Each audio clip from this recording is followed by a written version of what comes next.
Sueños de un entrenador, de Miguel Gómez García, es el patrocinador del episodio de esta semana. El Barça de Guardiola revolucionó el fútbol mundial cuando conquistó el sextete por la forma en que jugaba el fútbol. Pero ¿qué ocurrió antes de la llegada de Guardiola? ¿Cómo ha ido evolucionando el fútbol desde sus inicios? Sueños de un entrenador nos va desgranando las grandes revoluciones futbolísticas desde la gran selección austríaca de los años 30, conocida como Wunder Team o Equipo Maravilla, pasando por los magiares mágicos de Puskás y compañía, la naranja mecánica de Rinus Michels y Johan Cruyff, hasta el fútbol actual con Guardiola, Simeone, Mourinho o el talento emergente de Julian Nagelsmann han ido cambiando el panorama futbolístico. Os dejo el enlace a este libro en la cajita de descripción y recordad que si queréis patrocinar un episodio podéis mandar un email a futbolbase10@gmail.com. Os dejo ya con la charla de esta semana. Muy buenas a todos, bienvenidos a un nuevo episodio del podcast Fútbol Base 10. Esta entrevista tenemos a un invitado muy especial, Javier Lavandeira.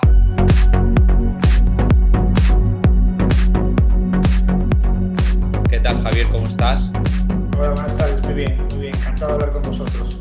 Un placer para Fútbol Base 10 tener un invitado de tan alta calidad y que haya estado en una cantera de puntera como ha sido el Deportivo, con un gran bagaje en experiencia, como ahora nos contará Javier. Y nada, sin más demora, empezamos ya con la entrevista. Javier, primera pregunta obligada, ¿quién es Javier Lavandeira? Bueno, pues desde siempre una persona muy apasionada por enseñar, que por eso un poco mis ansias por querer ser profesor. Pues empecé como profesor de educación física y luego empezó un poco esa idea de querer ser entrenador y con la misma misión un poco de ser didacta, de poder mostrar los conocimientos, y de ahí un poco pues ha ido surgiendo toda la vorágine en la que estoy metida ahora. Es decir, empieza como profesor de educación física, pasa al tema de ser entrenador, luego paso a ser profesor en las escuelas de entrenadores que he estado, ahora mismo en la Federación Gallega, y en todo eso surge el tema de escribir, escribo 3 libros, luego surge el tema de la página web, la monto, o sea, es todo un poco está relacionado con el fútbol, que es lo que me gusta y me apasiona. Muy bueno, Javier. ¿Cuándo empieza tu relación con los banquillos? ¿Cómo fueron esos inicios en el fútbol base? Pues yo me encontraba trabajando en Ponferrada, en la zona de Ponferrada-Bembibre, en Castilla y León, y nada, me surgió la oportunidad, después de haber hecho los cursos de entrenador, de entrenar a un equipo juvenil de aquella zona. Y la verdad bueno, que la cosa salió muy bien, era un equipo también bastante potente, Liga Autonómica, que subimos a Liga Nacional y conseguimos mantenerlo durante 2 años, o sea que ya empecé un poco con bastante suerte en este mundillo. Y así fue un poco como empecé en los banquillos, es decir, un poco por casualidad, por el lugar donde estaba trabajando yo como profesor, me surgió la oportunidad y empecé a ir probando poco a poco. Muy bien, genial. ¿Y cómo fue tu etapa en el Deportivo? ¿Cómo fueron esos inicios y cómo fuiste progresando en la cantera deportivista? Bueno, fue un poco también por casualidad, como suelen pasar estas cosas. Me cambiaron el destino de lo que era Castilla y León aquí a Coruña. Yo tenía contactos en el Deportivo de La Coruña, con los que incluso había colaborado allí en Castilla y León con cosas. Y justo era un momento en donde estaba, pues eso, pues resurgiendo un poco la cantera del Deportivo. Estaba prácticamente naciendo, tuve esa suerte, ¿no? Estaban empezando a formalizarse todos los equipos de base. Aún no estaba Begondo, pero ya en 2 años se creó a Begondo, y ya con todo eso entré en esa dinámica y bueno, tuve la suerte de que como funciona todo esto, ¿no? A través de contactos que pudieron darte la oportunidad de estar ahí, pues empezar a entrenar en el Deportivo. Genial. Actualmente, como has comentado, ejerces como profesor de educación física y también ejerces como profesor en la Escuela Gallega de Entrenadores. ¿Nos puedes explicar un poco cómo es tu dinámica de día a día? Más o menos ahora que estás un poco más alejado de los banquillos y estás más relacionado con el día a día en una escuela. Creo que me has comentado en edades de primaria y las asignaturas que imparten es en la Escuela de Entrenadores de la Federación Gallega.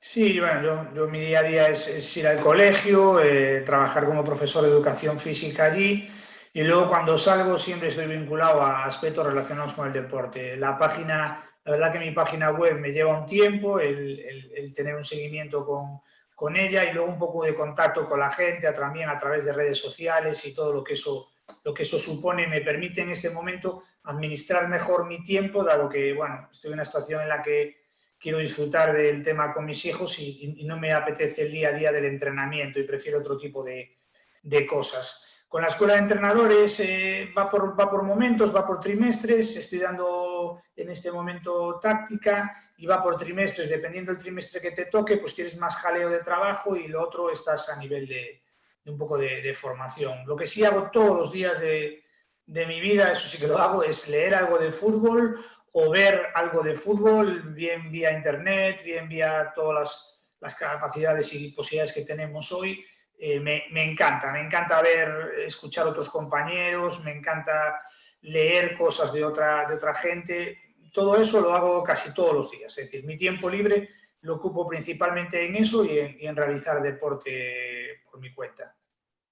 Me parece muy interesante tu situación porque al final nos centramos siempre en que queremos ser entrenadores, que queremos evolucionar como entrenadores, que el día de mañana nos queremos dedicar profesionalmente a entrenadores, pero por ejemplo tu situación estás demostrando que también se puede estar ligado al mundo del fútbol de otras formas. Al final tú tienes tu profesión de profesor de educación física, que seguro que es una profesión que te llena muchísimo, has experimentado el estar en una cantera de élite, has llegado a estar en un filial como era el Depor B, y ya ha llegado un momento que has priorizado otros aspectos de la vida, como pueden ser tu familia, tus hijos, y eso no significa dejar de lado al fútbol. Puedes seguir estar vinculado con él mediante, pues, por ejemplo, siendo entrenador en una escuela de entrenadores, con el blog, que aportas mucho valor, con tus contenidos, los 3 libros que has publicado, que luego hablaremos de ello. Entonces me parece muy, muy interesante este punto porque no se acaba el mundo del fútbol en ser solo entrenador y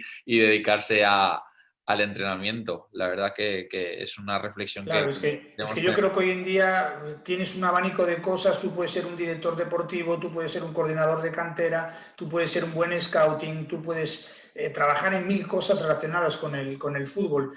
Tú tienes que buscar eso que realmente te apasiona. Yo te puedo contar una anécdota que le puede valer mucho a la gente que empieza, ¿no? Que cuando yo estaba en el Deportivo veía venir mucha gente del INEF, de Coruña, con unas ansias y con unas ganas de querer comérselo todo y de querer ser entrenadores de fútbol y querer vivir del fútbol. Y yo siempre les decía a todos que hay que marcar prioridades, que el fútbol es muy efímero y que lo importante, por ejemplo, como fue mi caso, es que yo busqué una profesión que te permita tener tiempo y ese tiempo libre es el que tú puedes dedicar a buscar tu sueño y tus ansias. Entonces, le animaría a todo el mundo a que primero prioricen lo que es un puesto de trabajo, tener su puesto de trabajo, aquello que les pueda gustar o que les pueda tal, y luego que ese puesto de trabajo les permita un tiempo para buscar su sueño y luchen por todo lo que les guste y les anime a seguir. Muy buena reflexión, Javier. Muchas gracias por el aporte.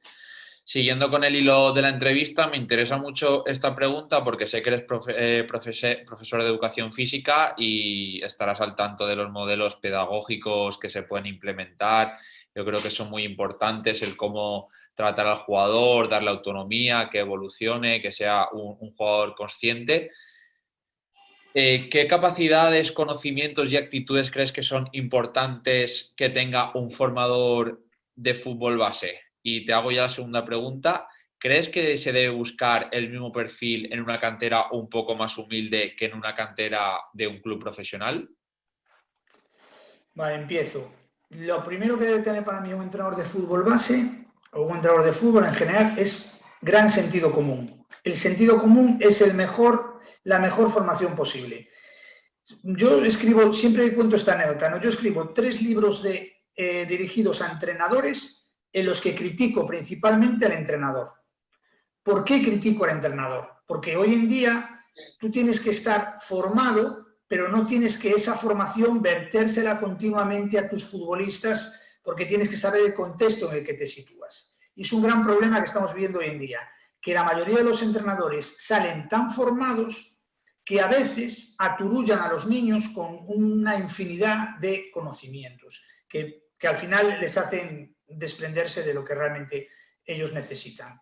Para mí lo importante en un entrenador de fútbol base es que tiene que animar a que los niños jueguen, sobre todo jugar. Hay una anécdota que yo cuento cuando estuve coordinando una cantera, que me decía un entrenador de fútbol base cuando tuve la primera reunión con ellos: es que yo si los niños se portan bien, al final de todo les dejo jugar.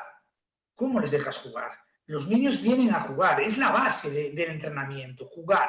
No les dejamos, les potenciamos que jueguen.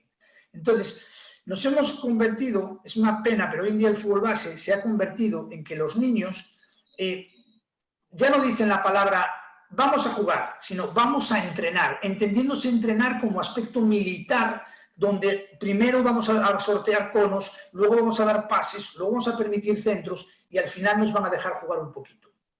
Yo creo que hay que desmitificar eso, priorizar por encima de todo que ellos jueguen. Por lo tanto, el entrenador de fútbol base tiene que ser una persona que deje jugar a los futbolistas, en este caso a los niños. Muy importante, que ceda protagonismo, que no quiera ese protagonismo para él, sino que el protagonismo es de los niños y de las niñas que practican fútbol. Y a partir de ahí ser un entrenador con mucha paciencia y con ganas de prepararse. Si no te gusta eso, si realmente no te apasiona, no lo hagas, porque es mejor así. Y hay una gran diferencia, volviendo a la segunda pregunta tuya, entre lo que tiene que ser un entrenador de fútbol base en una cantera profesional de lo que tiene que ser un formador de fútbol base en una cantera, digamos, amateur o de barrio. ¿Por qué? Eso yo lo viví también mucho en el deportivo, cuando muchos de nosotros dejamos de pertenecer al deportivo, nos ficharon otros clubs y yo vi como compañeros querían llevar la misma metodología y la misma logística que teníamos en el deportivo al típico club de barrio o de pueblo que no tenía esa logística, ¿no? Entonces yo creo que hay que contextualizar, saber dónde estoy, con quién estoy y qué tengo que hacer. A partir de ahí es fundamental. Entonces el entrenador de fútbol base de un club amateur tiene que priorizar por encima de todo que los niños y niñas crean identidad con el club, que se sientan identificados con ese club, para que no veamos los vaivenes que vemos hoy en día de que ahora cambio de este club de fútbol base, voy al otro y ahora voy al otro y tal. Crear identidad y a partir de ahí ser una persona que seas sobre todo muy voluntariosa en querer que ellos mejoren. Y mejoren en proporción a sus características y sus cualidades, porque a veces que queremos que todos mejoren por igual, pero hay que analizar un poco las características y cualidades de cada futbolista, ¿no? Entonces yo creo que ese es un poco la diferencia. Se querían llevar muchas veces pues aspectos metodológicos que nosotros utilizábamos en el deportivo, yo veía que lo querían llevar a otros clubs en donde era inviable, porque muchos de los entrenadores ni siquiera cobraban, o sea, iban a hacer una labor allí un poco altruista. Entonces, por lo tanto, no les carguemos de burocracia. Yo veo que hoy en día hay una obsesión por la burocracia, tener todos los entrenamientos preparados, todas las fichas debidamente expuestas. Eso está bien, pero no debe quitarle tiempo al entrenamiento, porque si le quita tiempo al entrenamiento ya no tiene sentido. Y quiero también hacer una puntualización sobre el tema vídeo con los niños más pequeños, ¿no? Y niñas más pequeñas. No nos obsesionemos con que los niños vean los errores, que todo el rato poniéndoles vídeos de los partidos, vídeos de tal. Yo no creo nada en eso.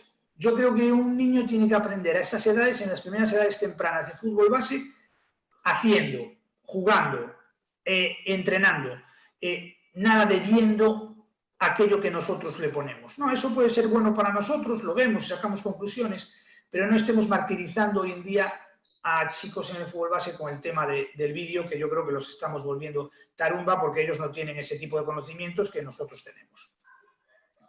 Yo creo que es súper importante eso, sobre todo en las primeras etapas, que haya un aprendizaje implícito. Es decir, que nosotros le pongamos el contexto a los niños y que ellos a partir de ahí jueguen y que ellos vean los problemas que le van surgiendo y que ellos mismos los vayan solucionando.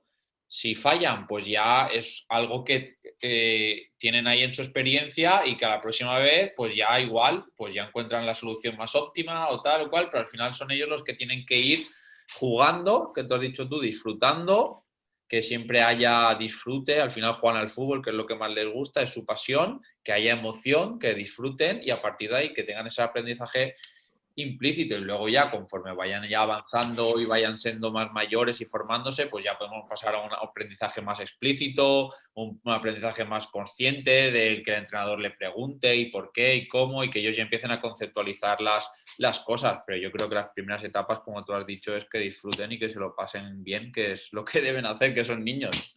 Y la clave de todo esto es que todo aquello que los niños y las niñas sean capaces de interiorizar a través de su aprendizaje activo, eso va a quedar formando parte de su ADN. Mientras que aquello que tú le obligas a realizar, al final él lo realizará y lo ejecutará cuando tú se lo mandes, pero luego no lo tendrá como bagaje en su mochila. Yo siempre digo eso. Siempre en mis conferencias cuento esta anécdota.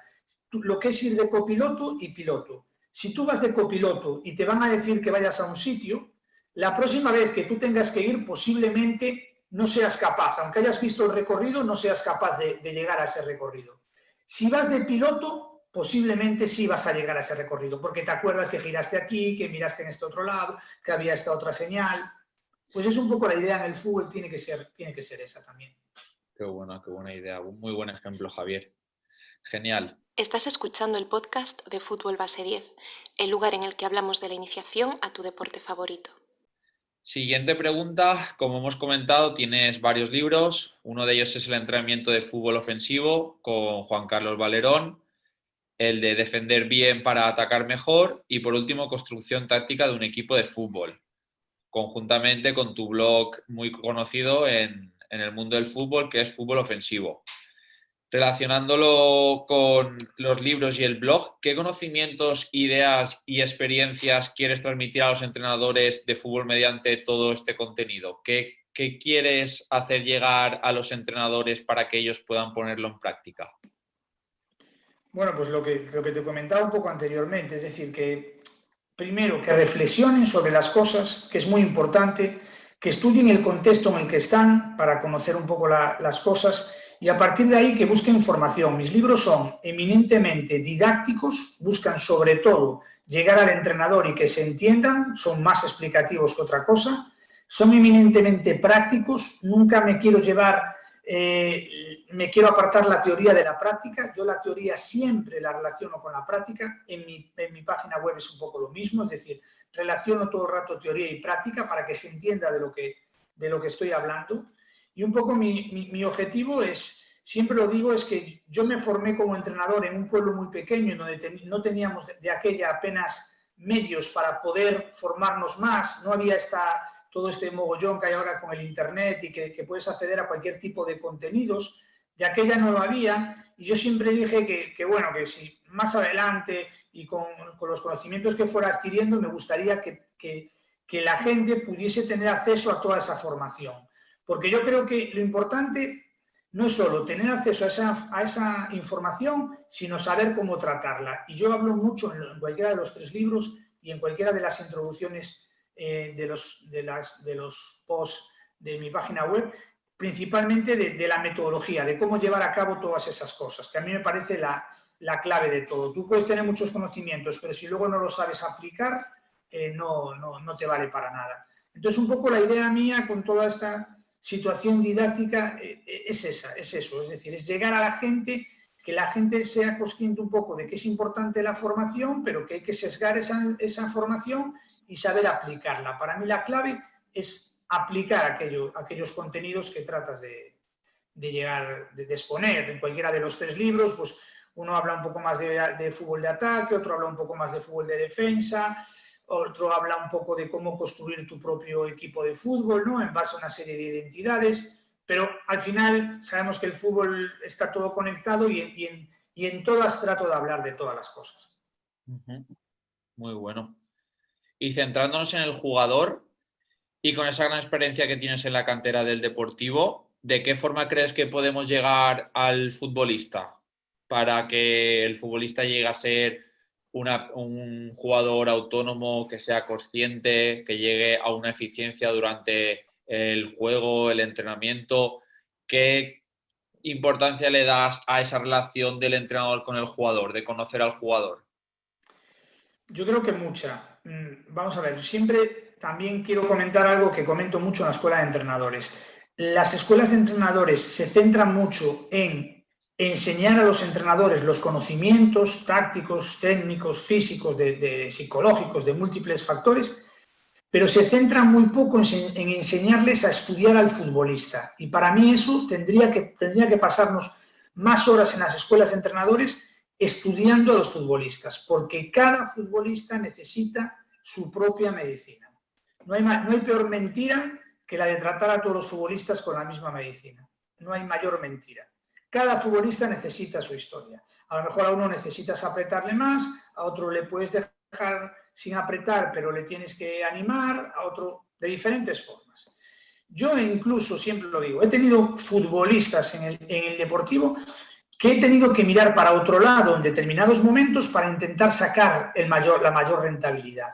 Y parece que hoy en día queremos un guión establecido por el que los futbolistas tienen que ir todos y de esa manera tienen que llegar a ser futbolistas. No hay un mismo guión para todos. Hay que tratar de estudiar y de ver qué necesita cada futbolista. Muchas veces los entrenadores tenemos el fútbol aquí metido en nuestra cabeza y no queremos pensar en lo que tienen ellos en sus cabezas. Es decir, que es distinto muchas veces a lo que tenemos nosotros. Y hay que tratar de entender eso. Y eso, ¿cómo se consigue? Con mucho tiempo, dedicándoles mucho tiempo a ellos, a estudiarlos, a saber cómo son las cosas, a perder mucho. El entrenador no quiere perder con el futbolista porque piensa que le está ganando espacio. No, hay que también perder incluso en situaciones de disciplina, perder incluso de dar cosas que te gustaría dar en ese entrenamiento, pero que al final pues no te da tiempo porque te has tenido que ir a tocar otras cosas. No pasa nada, perder, porque al final a la larga es importante el desarrollo del futbolista. Y unos en el vis a vis puedes ir a la pelea con ellos y otros a lo mejor tienes que evitar esa pelea y esperar a que con el tiempo poder llegar a él y conseguir esas cosas. Lo hacen muy poco los entrenadores, por desgracia, esto de lo que estoy hablando, y yo me parece muy importante que no nos olvidemos que cuando entrenamos personas antes que futbolistas y a veces nos olvidamos y vamos directamente al futbolista sin interesarnos para nada a la persona. Totalmente de acuerdo. Al final son personas que tienen unas emociones, tienen una vida y a lo mejor han tenido un día malo o no han dormido esa noche por cualquier situación o en el trabajo se les ha dado mal y mil historias. Y si nosotros no sabemos empatizar en ese momento con el futbolista y tratar de hablarle y que a lo mejor ese futbolista, como tú dices, a lo mejor necesita que seamos más cercanos con él y estemos más encima de él. A lo mejor otro necesita que lo dejemos a su rollo, que tenga un día malo, un entrenamiento malo, lo que sea, y ya al siguiente día... Bien, yo creo que al final es gestionar, ¿no? Gestionar el equipo, cohesionar los grupos y a partir de ahí el equipo que tenga un objetivo y luego cada jugador individualmente, pues conocerlos.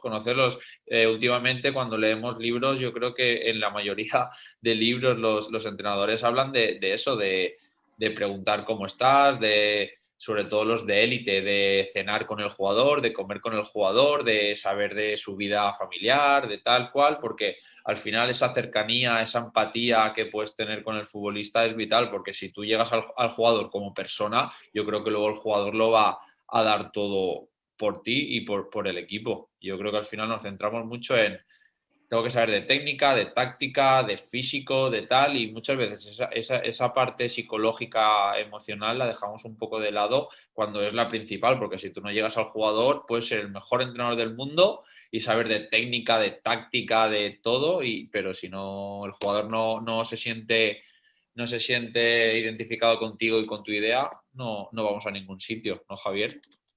Sí, estoy de acuerdo, totalmente. Es así. Genial. Vale, siguiendo y relacionado con la pregunta anterior, ¿qué aspectos crees que son los más importantes en los que se debe fijar, por ejemplo, una cantera profesional a la hora de captar jugadores? ¿Qué características tiene que tener un jugador para poder llegar al fútbol profesional o tener una carrera exitosa ligada al fútbol? Yo creo que para mí lo más importante es la toma de decisiones. Es decir, que cuando tú, por ejemplo, eres capaz de ver que un niño pequeño toma decisiones de un niño más grande, ahí hay un futbolista potencial, digamos. Yo creo que es la gran diferencia que tiene que ver cuando esa toma de decisiones tiene un nivel madurativo mayor de lo que realmente tú esperabas, ¿no? Situaciones determinadas que tú puedes ver en los futbolistas. No reniego de eso que se dice a veces de este futbolista es solo físico, no tiene cabida, no vale, no tal. Ojo, si es capaz de que el físico lo relacione para el fútbol y lo haga efectivo para el colectivo, también un futbolista físico puede ser interesante dentro de una cantera y puede llegar a vivir de su físico también, como hay muchos futbolistas. No estoy de acuerdo con eso de que solo el futbolista de calidad, talentoso, es el que tiene que salir. No, también puede salir el fuerte, porque es muy fuerte y es capaz de llevarlo a la práctica en su función, en su rol y en su puesto, pero sobre todo que tome decisiones diferentes. Para mí es lo importante. Porque una cantera profesional es fundamental la captación, saber lo que tienes y en función de lo que tienes, qué es lo que puede darte, lo que tienes por fuera, es decir, qué es lo que mejora lo que tú tienes. Para mí es importantísimo el trabajo de estimulación del entrenamiento, de ese, tú has detectado el talento, luego lo estimulas a través del entrenamiento, le das lo que necesita. Si tú has pillado un futbolista que va a destacar por su físico, por ejemplo, es rapidísimo y es un futbolista que no le dejamos nunca jugar a los espacios, que siempre le damos el balón al pie y que ahí no potenciamos sus cualidades, pues evidentemente se va a quedar. Es decir, hay que darle a los futbolistas la estimulación que necesitan sus virtudes. Más que pulir sus defectos, estimular sus virtudes. Y luego está la promoción, ¿no?, del talento, es decir, que se le dé la oportunidad a ese talento de poder emerger. Y ahí ya forma parte un poco de lo que hablamos tantas veces, de la apuesta por los clubs, de que esos futbolistas puedan llegar a jugar, ¿no?, en los primeros equipos y eso. Para mí la toma de decisiones es la clave, ya no solo en fijarnos tanto en la táctica colectiva, sino en la técnico-táctica individual, que llamo yo, ¿no? Esa toma de decisión de un futbolista, por ejemplo, un central que decide anticipar en un momento determinado, ¿no? Ve el fútbol, ve cosas antes que los demás y ve cosas que no ven los demás. Para mí ese sería un futbolista a captar. Un poco, otra anécdota que también cuento muchas veces, ¿no? Me tocó ir a captar futbolistas cuando estaba en el Deportivo y fuera de la región. Entonces me mandaban un día a ver un futbolista que le sacaba más de la cabeza a los compañeros y a los contrarios. Era un animal tremendo. Ese futbolista, si él quisiese, podría ganar el partido por sí mismo. Es decir, podría llevar el balón él, podría tirar él, estamos hablando del fútbol 8, o sea que podría hacer de todo.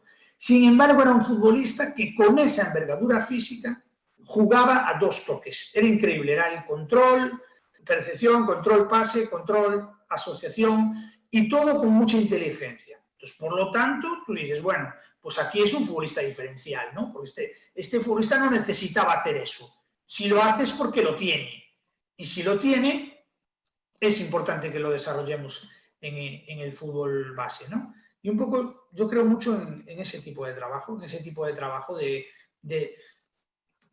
primar que haga cosas distintas o que sea diferencial y estimular esas cosas que lo hacen diferencial para que luego llegue a ser futbolista profesional. Tú imagínate, por ejemplo, nosotros tuvimos aquí en el Deportivo a Mauro Silva, que fue inteligencia táctica pura. Tú imagínate que la gente estuviese empeñada en que Mauro Silva fuera un goleador y que metiese goles y que hiciese goles y qué tal. No los habría hecho, no habría llegado a ser futbolista profesional. Tuvo la formación en función de las cualidades que lo hacían ensalzar. Pues eso es un poco la dinámica que tiene que ser el fútbol base.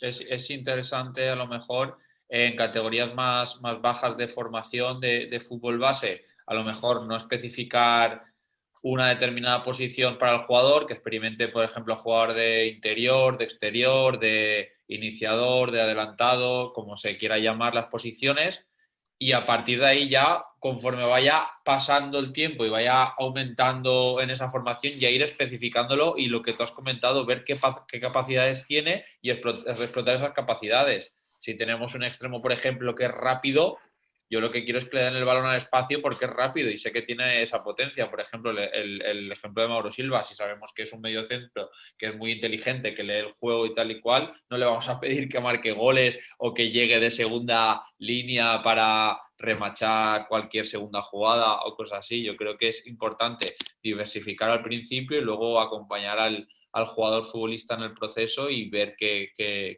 cualidades destaca y a partir de ahí pues ya ver dónde Sí, se puede... es fundamental y sobre todo, aunque un central no vaya a ser delantero, que viva las circunstancias y las situaciones del juego que vive el delantero. Eso es importantísimo para entender el juego en su complejidad. O que un jugador que sabemos que se le da bien jugar por banda, que viva lo que es jugar por dentro, para que vea las situaciones que tiene que vivir su compañero, cuando le da un mal pase, cuando determinadas circunstancias. Se trata de entender el juego, es que buscamos eso en el proceso de formación, que ellos van entendiendo el juego y que adapten sus características más potenciadoras a aquella situación en la que puedan desarrollarlo. Eso es, buenísima idea, que entiendan los espacios, que entiendan también su inteligencia corporal kinestésica, que sepan moverse, que decidan bien, que sea al final todo va unido a la idea que tenemos de hacer al futbolista más inteligente y más autónomo y creativo. Perfecto, Javier. Y para ir terminando con la entrevista, ¿qué consejos les proporcionarías a los entrenadores de fútbol base del futuro, a la gente que está relacionada con el mundo del fútbol? Pues mira, un poco algo que digo yo a mis alumnos cuando entran en la escuela de entrenadores, ¿no? Siempre les digo, mira, nosotros tenemos las clases de 7:30 a 10:30 de la noche. Digo, si no os gusta esto, por favor, arrancar para casa e ir a hacer otras cosas, porque 7:30 a 10:30 de la noche o te gusta o no estés allí, es lo mejor. Entonces yo lo primero que tengo que tener claro es que una persona que entrene fútbol base tiene que gustarle los niños y las niñas. Una persona que entrene fútbol base tiene que tener mucha ilusión por esto, porque no va a ganar mucho dinero, no va a hacer grandes cosas, tiene que sentirse estimulado. Y luego lo que tiene que ser es responsable. Es decir, si tú quieres entrenar, pues tienes que formarte, porque si no, estás engañando a aquellas personas a las que entrenas. Porque los mejores evaluadores, sin lugar a duda, hoy en día es tu vestuario, que niños de 5, 6, 7 años se dan cuenta de si sabes un poco o no sabes, o si manejas el vestuario o no manejas.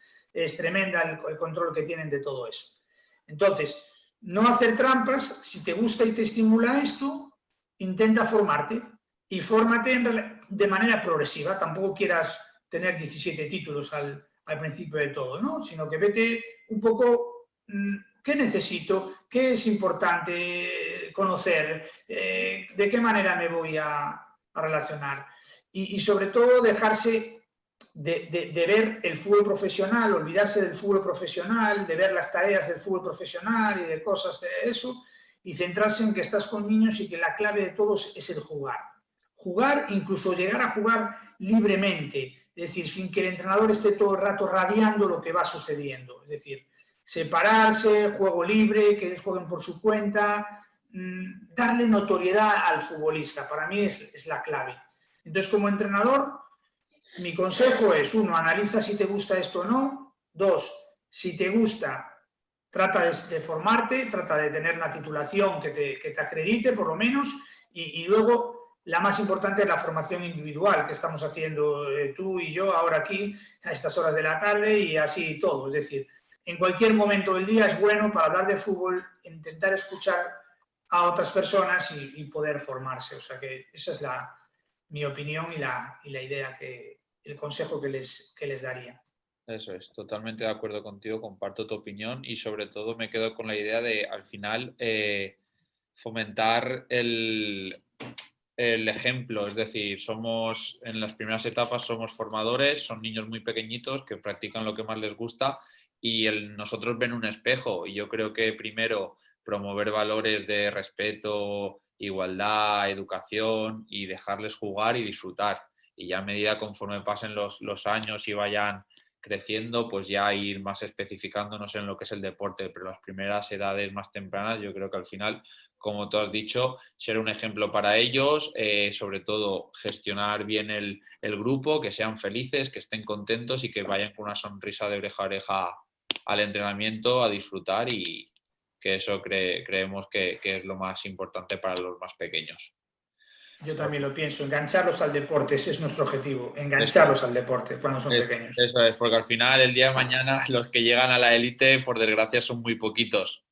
Está claro. Y si les enganchamos y les creamos unos hábitos deportivos positivos, yo creo que el día de mañana les haremos un favor, porque el deporte, la actividad física, el ejercicio para el ser humano es vital. Totalmente. Así es. Pues nada, Javier, la verdad que un verdadero placer, he estado muy, muy cómodo. Creo que la gente que nos escuche se va a llevar un montón de información súper valiosa. Les animo también a que le echen un vistazo a tu blog, que es muy interesante, y también ahí tienes los 3 libros que has publicado, que también tienen que ser de un contenido muy, muy bueno. Y nada, un placer y que vaya todo genial, y un abrazo muy grande. Vale, pues muy bien, y enhorabuena a vosotros por el trabajo que hacéis, por preocuparos por el entrenador, que realmente es el más importante dentro del escalafón, que es el entrenador de fútbol base, que es el que tiene mayor relevancia en el aprendizaje de lo que dices tú, de todo lo que engloba al futbolista. Y nada, hasta otra. Vale. No olvidéis suscribiros a las redes sociales, Fútbol Base 10, tanto en Twitter como YouTube, como en Facebook e Instagram, y seguir cada semana nuestros nuevos episodios. Muchas gracias a todos por escucharnos y por estar ahí. Un saludo. Hasta aquí este episodio de Fútbol Base 10. No te olvides de suscribirte al canal si todavía no lo has hecho y darle like si te ha gustado el contenido.